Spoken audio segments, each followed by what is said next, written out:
Katie Martinez pressed her face against the kitchen window and watched the rain pour down like a waterfall. She had never seen anything like this storm before. The water was already up to the fence posts around their small house, and it was still rising. "Grandma, the Johnsons' barn is flooding," Katie called out to her grandmother, who was packing emergency supplies in the next room. Maria Martinez hurried over to look. At 65, she was still strong and quick to act when people needed help. She had been the town's volunteer coordinator for 20 years, and everyone in Millbrook knew they could count on her.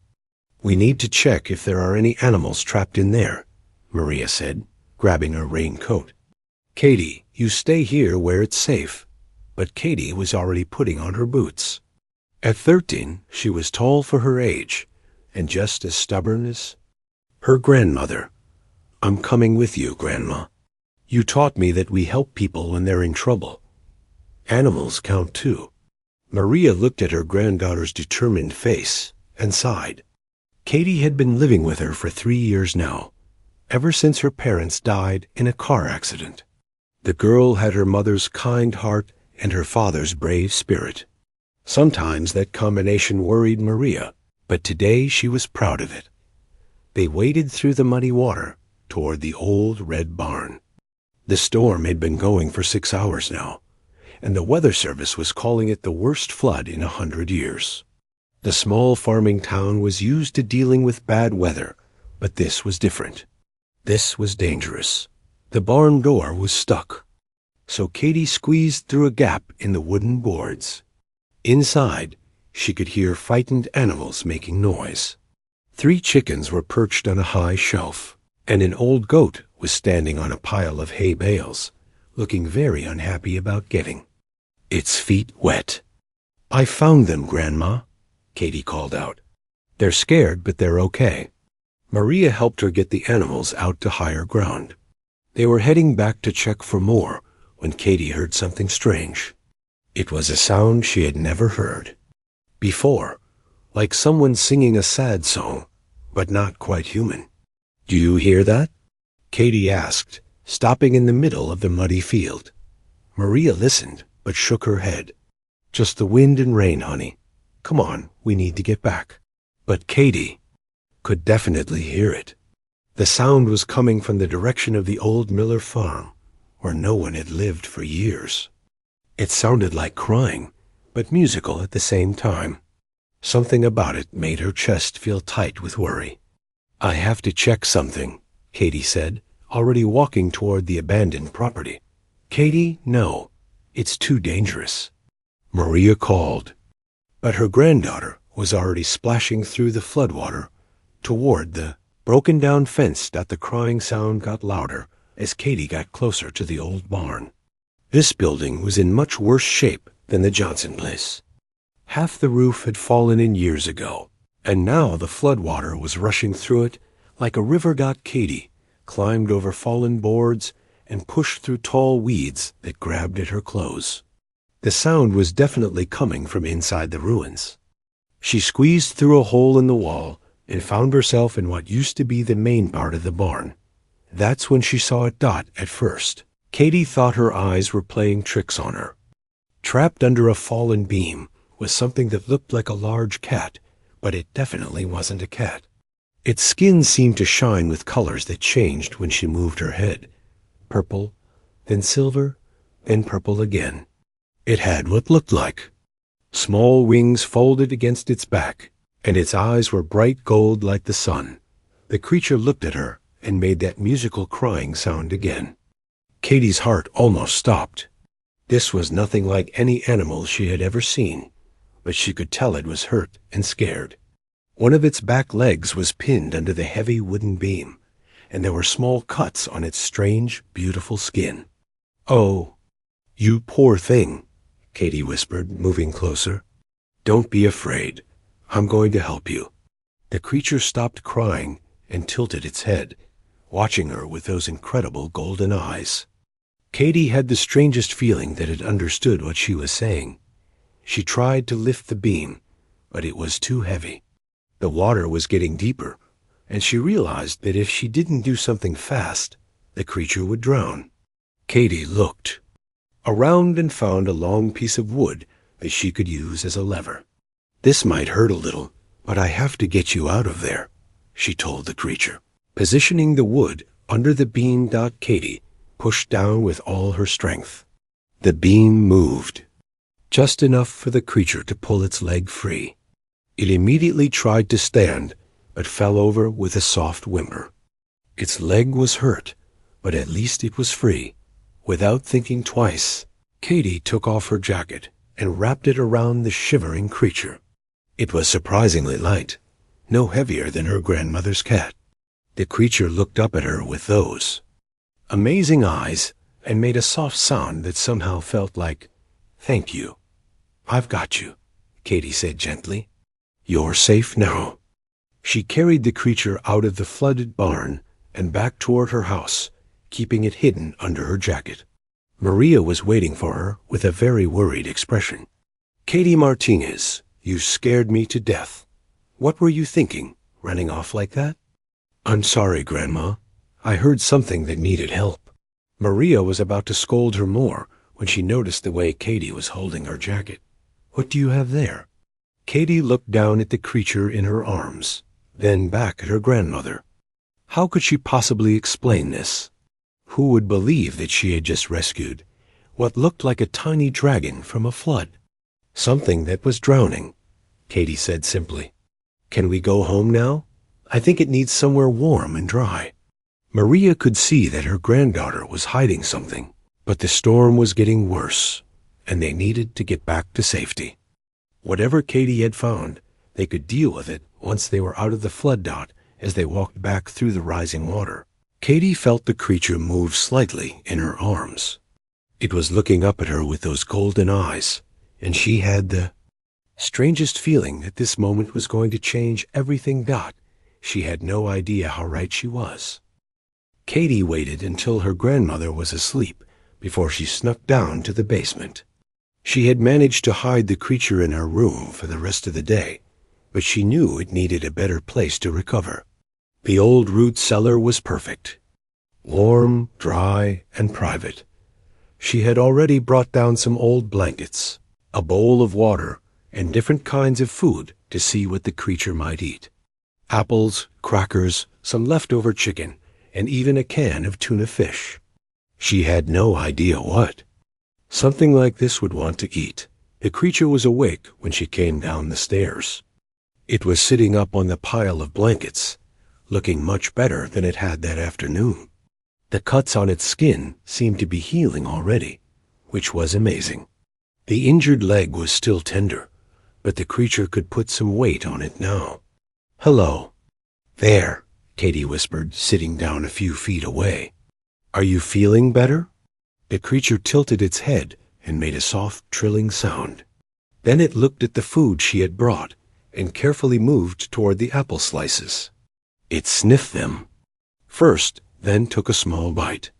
Its golden eyes got brighter, and it quickly finished the rest of the apple.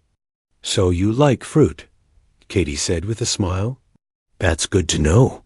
She watched as the creature explored the other food options. It tried a little bit of everything, but seemed to prefer the fruits and vegetables. It completely ignored the meat, which surprised Katie. Most animals she knew would go for the chicken first. Over the next hour, something wonderful happened. The creature began to respond to Katie's voice. When she spoke in a happy tone, its scales would get brighter. When she was quiet and calm, it would make soft, peaceful sounds. It was like they were having a conversation, even though Katie couldn't understand the creature's language. "I need to call you something," Katie said thoughtfully. "You can't just be the creature forever." She watched as the scales along its back flickered and glowed softly in the dim light of the basement. The effect was like tiny sparks dancing under its skin. "Spark," she said suddenly. "That's what I'll call you. Spark." The creature, Spark, looked directly at her and made a sound that was almost like purring. Katie had the strangest feeling that Spark liked the name. The next morning, Katie woke up early and hurried down to check on her new friend. Spark was much more active now, walking around the root cellar and exploring everything with curiosity. The injured leg was almost completely healed, which should have been impossible. "Good morning, Spark," Katie said quietly. Spark immediately came over to her, making happy, chirping sounds. Katie reached out slowly, and Spark didn't pull away when she gently touched the smooth scales on its head. They felt warm and seemed to vibrate slightly under her fingers. That's when something incredible happened. As soon as Katie touched Spark, she felt a wave of emotion that wasn't her own. It was gratitude, pure and simple. Spark was grateful to her for saving its life, and somehow that feeling was flowing directly from Spark's mind to hers. Katie pulled her hand back in surprise. "Did you just ... Did I just feel what you were feeling?" Spark looked at her with those intelligent golden eyes and made a soft sound that seemed to say yes. Katie spent the morning bringing Spark more fruit and fresh water. She also brought down some of her old stuffed animals, thinking that Spark might like something soft to curl up with. To her delight, Spark immediately claimed a small teddy bear and carried it around the cellar. The real test came that afternoon when her best friend, Lucas Thompson, came over to help with flood cleanup. Katie had been friends with Lucas since they were little kids. He was smart, loyal, and good at keeping secrets. If anyone could handle the truth about Spark, it would be Lucas, but she was still nervous as she led him down to the basement. "Katie, why are we going to your grandmother's old root cellar?" Lucas asked. "And why are you acting so weird?" "I need to show you something," Katie said. "But you have to promise not to freak out." "What kind of something?" Katie opened the door to the root cellar.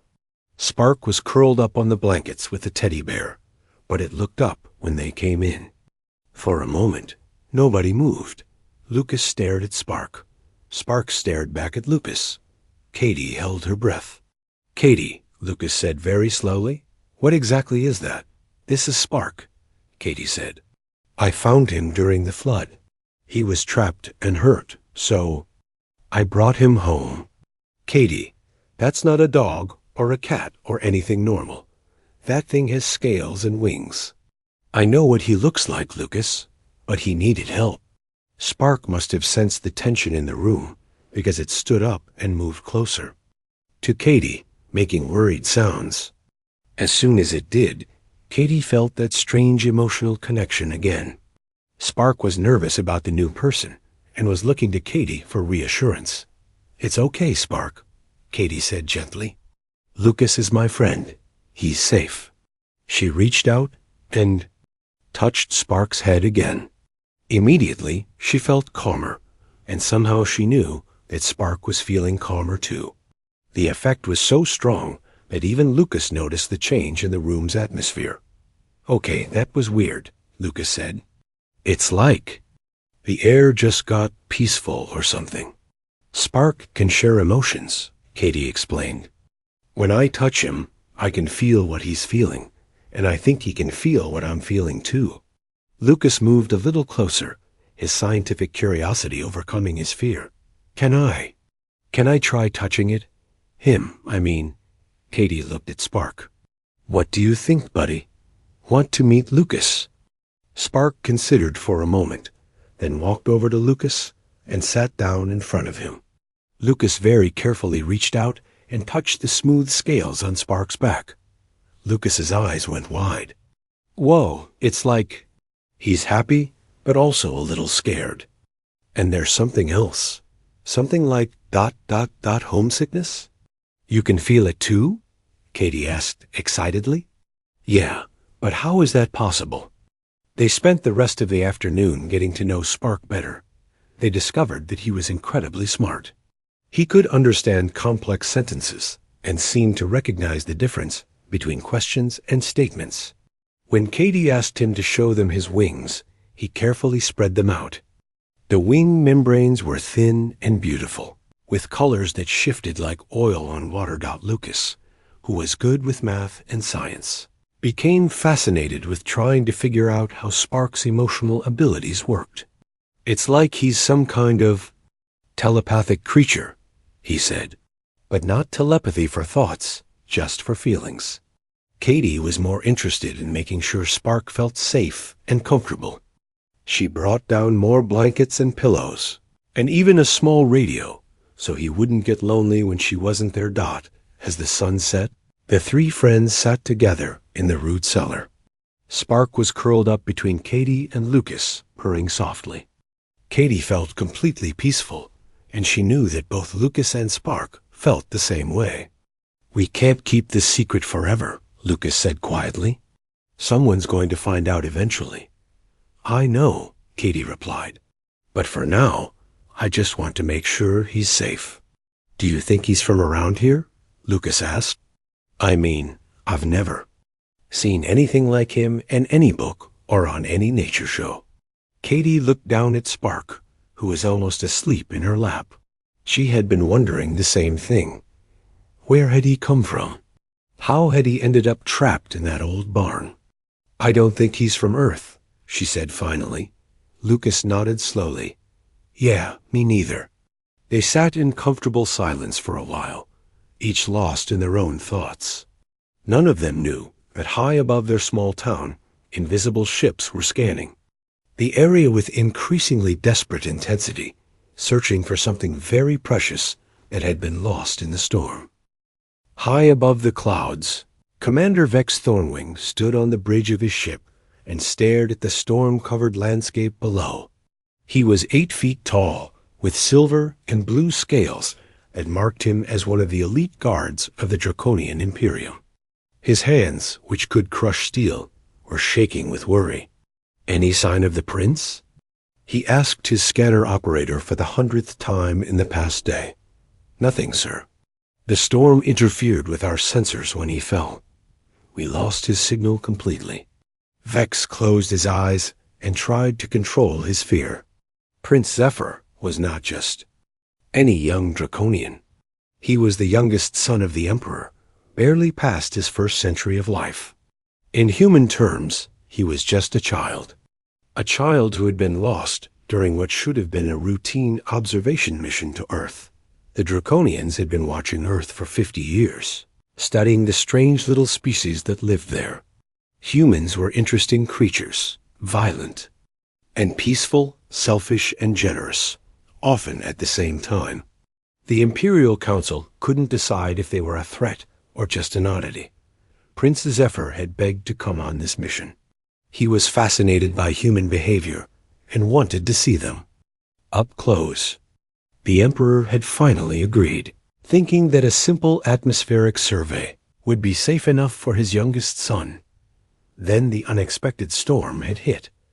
Their ship had been caught in the violent weather, and during an emergency landing procedure, Prince Zephyr had been thrown from the ship. He had managed to partially control his fall with his young wings, but then he had disappeared into the chaos of wind and rain and flooding water. That was 3 days ago. "Sir," the communications officer called out, "we're getting reports from the other search teams. No luck in sectors 7 through 12.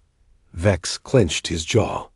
They had 12 ships spread out across the entire storm area, using every scanner they had. But they were also trying to stay hidden from human detection, which made the search much harder. The Draconians had rules about contact with developing species. They were not supposed to reveal themselves unless absolutely necessary. But if they couldn't find the prince soon, Vex would have to make some very difficult decisions. Meanwhile, down in Millbrook, Katie was starting to notice things. It began with strange shapes in the clouds. At first, she thought they were just odd cloud formations caused by the storm. But these shapes moved in ways that clouds shouldn't move, and they seemed to appear and disappear without any wind to push them around. "Lucas, look at that," she said on their 4th day of taking care of Spark. They were sitting on her grandmother's porch, watching the sky clear up after the flood. Lucas followed her pointing finger. "What am I looking at?" "That dark spot up there. It was over by the water tower a minute ago, and now it's above the school. Lucas squinted at the sky. I don't see anything unusual, but Katie did. And so did Spark. Every time one of those strange moving shadows appeared in the sky, Spark would become agitated. He would pace around the root cellar, making worried chirping sounds, and his scales would lose their bright colors. Katie could feel his anxiety through their emotional connection, and it made her nervous too. Something's looking for you, isn't it? She asked Spark that evening. Spark looked at her with his golden eyes and made a sound that was definitely yes. Katie felt a chill run down her spine. If someone was looking for Spark, what did that mean for him? What did it mean for her and Lucas and her grandmother? Are they good people? She asked. The ones who are looking for you? Spark tilted his head, thinking about the question. Then he made a sound that seemed to mean it's complicated. That night, Katie lay awake in her bed, staring at the ceiling. She had saved Spark's life, and now they had become friends. The thought of someone taking him away made her chest hurt. But she also knew that Spark probably had a family somewhere who was worried about him. The next morning brought more strange sightings. Mrs. Peterson, who lived down the street, swore she saw a metallic object hovering over the cornfields for about 10 seconds before it vanished. Old Mr. Grant claimed that something had scanned his barn with a bright blue light the night before. Katie's grandmother dismissed most of these stories as people seeing things after the trauma of the flood. But Katie listened to every word, and she could see the pattern. Someone was definitely searching the area, and they were being very careful not to be seen. That afternoon, while she was bringing Spark some fresh apples, Katie made a decision.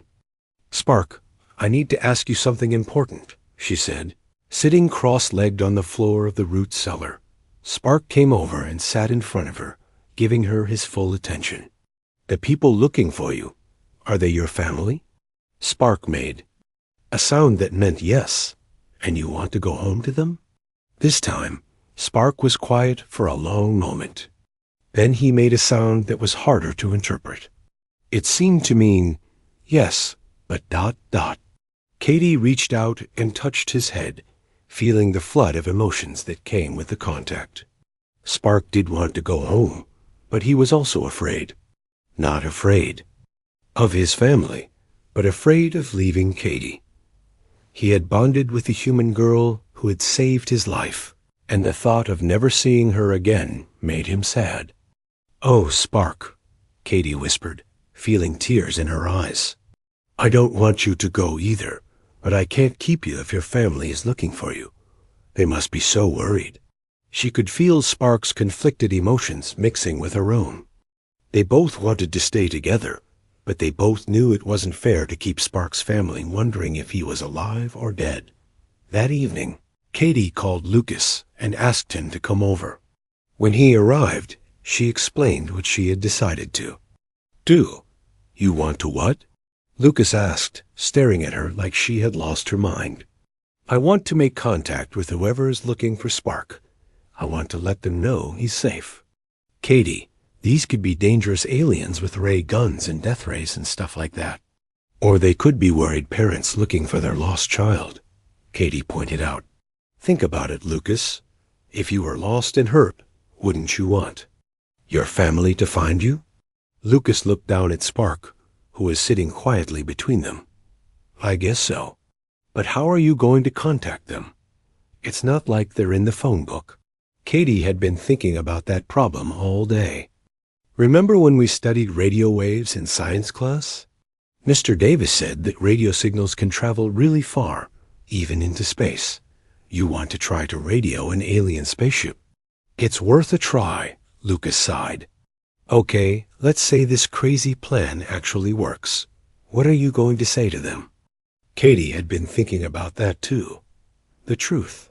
That Spark was hurt, and we helped him get better.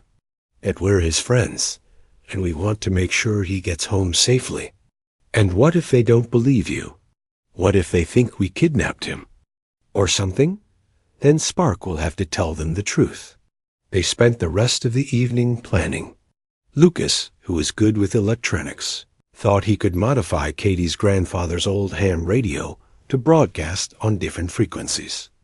Katie would write out what she wanted to say, and they would try broadcasting the message at different times over the next few days. It was a long shot, but it was better than doing nothing. Unknown to them, their plan was about to work better than they could have imagined. Commander Vex had ordered his communications team to monitor all human radio transmissions in the search area, hoping to pick up any mention of unusual sightings or discoveries. When Katie's message went out the next evening, it was received by 3 different Draconian ships within seconds.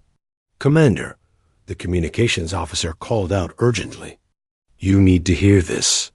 Vex hurried over to the communications station. A young human voice was speaking clearly in English. "This is Katie Martinez in Millbrook, Colorado. We found someone who was hurt in the flood. He's safe with us, but I think his family is looking for him. If you can hear this, please respond. We want to help." Vex felt his heart skip a beat. After 3 days of searching, a human child had just offered to help them find their lost prince. "Sir, how do we respond?" the communications officer asked. Vex stared at the radio equipment, his mind racing. Everything he had been taught about first contact protocols said he should report this to the Imperial Council and wait for orders. But Prince Zephyr had been missing for 3 days, and this human child was offering to help. "Open a channel," he said finally. "Let's see what this Katie Martinez has to say." Katie's hands shook as she held the radio microphone. She had been broadcasting her message for 2 days with no response, and she was starting to think her plan wouldn't work. But she had promised Spark she would try, so she kept going. "This is Katie Martinez in Millbrook, Colorado," she said for what felt like the 1,000th time. "We found someone who was hurt in the flood. He's safe with us, but I think his family is looking for him. If you can hear this, please respond. We want to help." She was about to put the microphone down when the radio crackled to life. "Katie Martinez." The voice was deep, formal, and definitely not human. It spoke English, but with an accent she had never heard before. "This is Commander Vex Thornwing of the Draconian Imperium. We have received your message." Katie's heart started, beating so fast she thought it might jump out of her chest. Lucas, who was sitting next to her in the root cellar, grabbed her arm with wide eyes.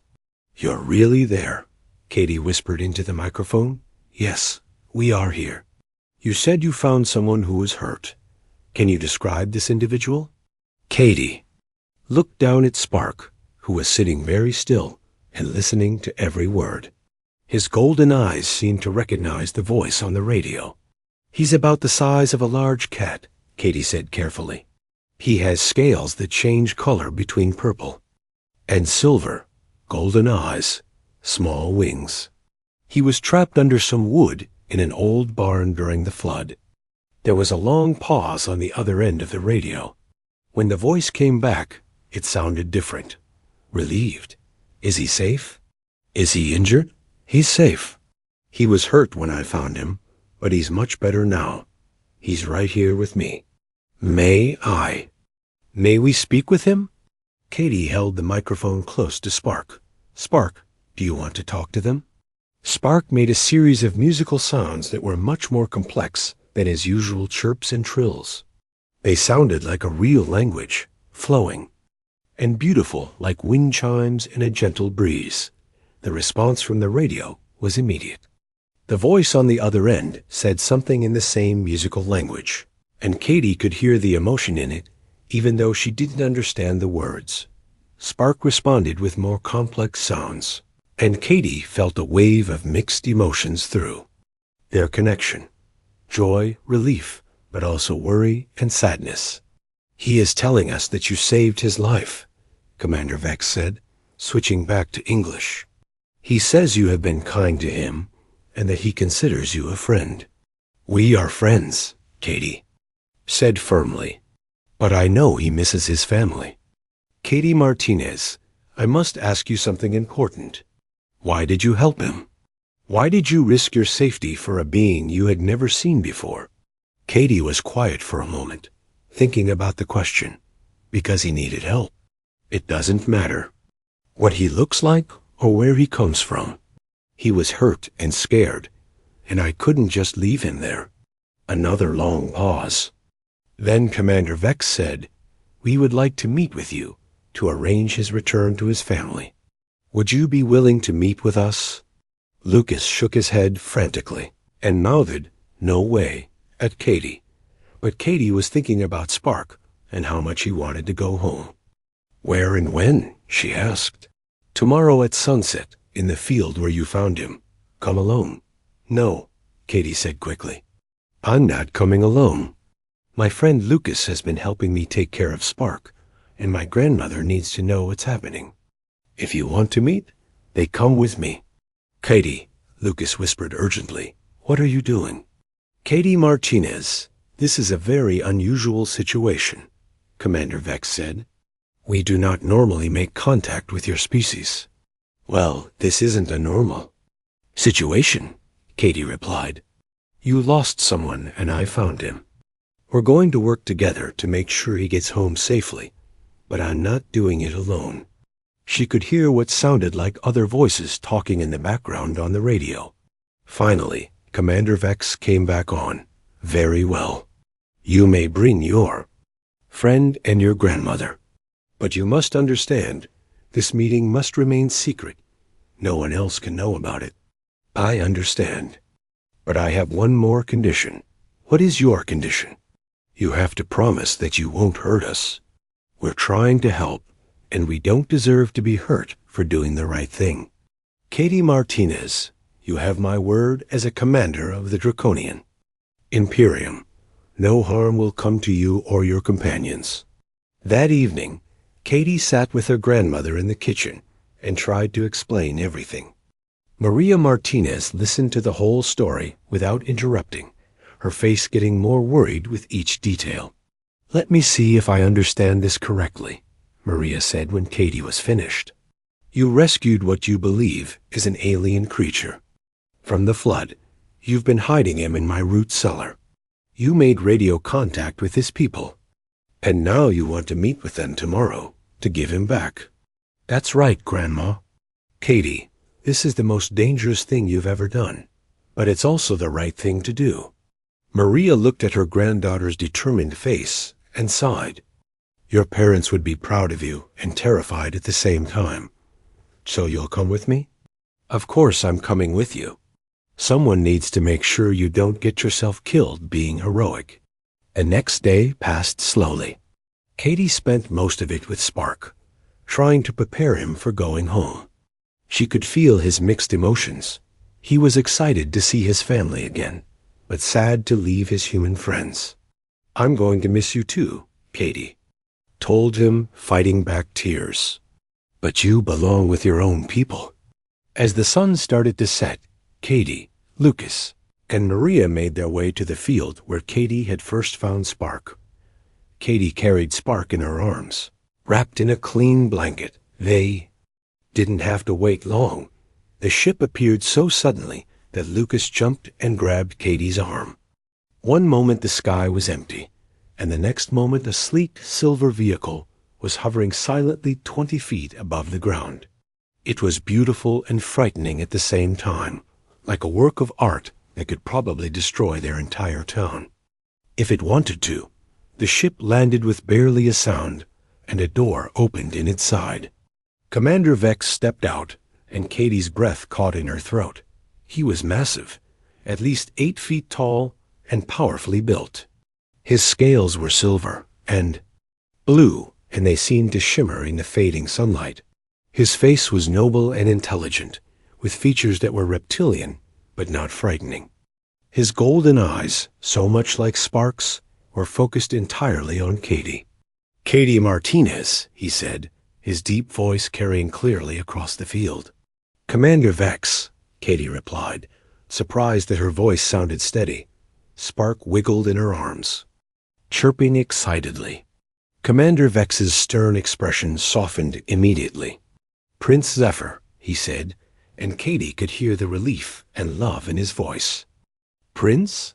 Katie looked down at Spark with wide eyes. "You're a prince?" Spark made a sound that seemed embarrassed, and Katie felt his emotions through their connection. He had wanted to tell her, but he hadn't known how. Commander Vex approached. Then slowly, his hands visible and empty. "May I?"